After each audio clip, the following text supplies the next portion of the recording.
Okay, so the first question, which is the most common question which people would search for on Google, are these disorders genetic in origin? Let's have your take on this. So the first thing is, I think this is such a brilliant question to start with. Yes, there are genetic predispositions to all brain disorders that is present, but one thing that we often forget is that these disorders are the one that have developed through childhood and gone into adulthood.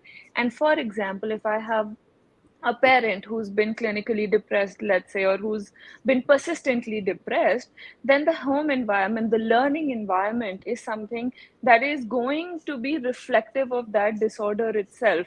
So sometimes, even if you don't have the genetic makeup to get depression, but your environment, there's always that fight between nurture and nature. But if you're being nurtured in an environment which is, let's say, influenced by mental health issues, then there is a chance you will also develop those brain disorders or those mental health disorders, because that's what you've learned, that's what you've subconsciously processed, that's the learning patterns, that's the coping patterns that you've learned in your environment. Uh, so yes, there is a genetic predisposition available for most of the brain disorders, but the most important thing is the nurture, is the environment that we've grown up in. So if a parent has had mental health issues that has been left untreated, it is likely because the child learns subconsciously through the childhood experiences that they will develop all of these disorders, or there is a risk of developing such disorders as well. Excellent. I would like to add a little bit to this. Now, if we take the same example which you've stated, that there is one household, let's say one parent has some psychiatric problem, some psychiatric disorder, or there's it is affecting the environment. If there are two children in that family, the chances are quite high that only one of them would grow up to develop the disorder, or one would develop one kind of disorder, the other child might grow up to develop a different kind of disorder. Mhm. What this reflects, according to me, is what we call a biopsychosocial model. Let's say Mhm. there's a triangle, so at the apex there is the biology, which is your genetic makeup or your internal environment. Yes. Psycho is psychological, which, let's say, is your personality makeup. Yes. Social is your external environment, which is the nurture that you're talking about.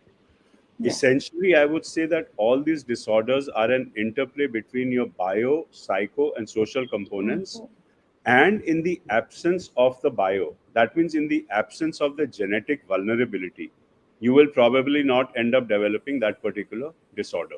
Yes. Whereas if that genetic vulnerability is there, then things in the external environment, in your nurture, things that are happening in your life, maybe you're facing stresses and all, then they have a much higher chance of triggering off a Exactly. certain disorder Yes. than if the genetic vulnerability had not been there. So, Absolutely. What so we call the genetic disposition is always, waiting for a trigger, and that trigger can come from the environment itself. true. I would say it holds true for every disorder. I mean, if you look at hypertension, you look at diabetes, you look at a whole variety of disorders. In most Mhm. cases, it is very easy to find out whether there's a family history of hypertension, whether there's a family history of diabetes or not. But where our disorders are concerned, most people either are not aware of them or they're reluctant to talk about them. So again, there is an underestimation, underreporting, and so this false belief that maybe genes do not have an important role to play. But the fact No, of the but matter is that the genetic makeup is extremely, extremely important. extremely important.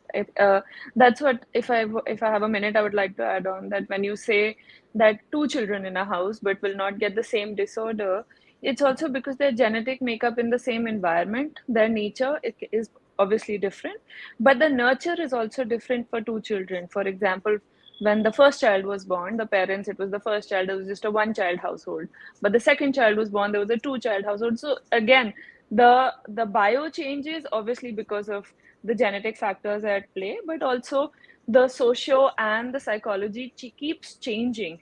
So these psychosocial models become a triggering agent, but that does not underplay, let's say, the genetic disposition that is available. If the genetic disposition is resilient to such conditions, I think it takes a heavy trauma to change that. But unless you're resilient biologically, then you have become more resilient in your psychosocial environment as well. Completely agree So, on that. absolutely. So here I would say that the resilience also, or the ability to handle adversity, is also genetically determined.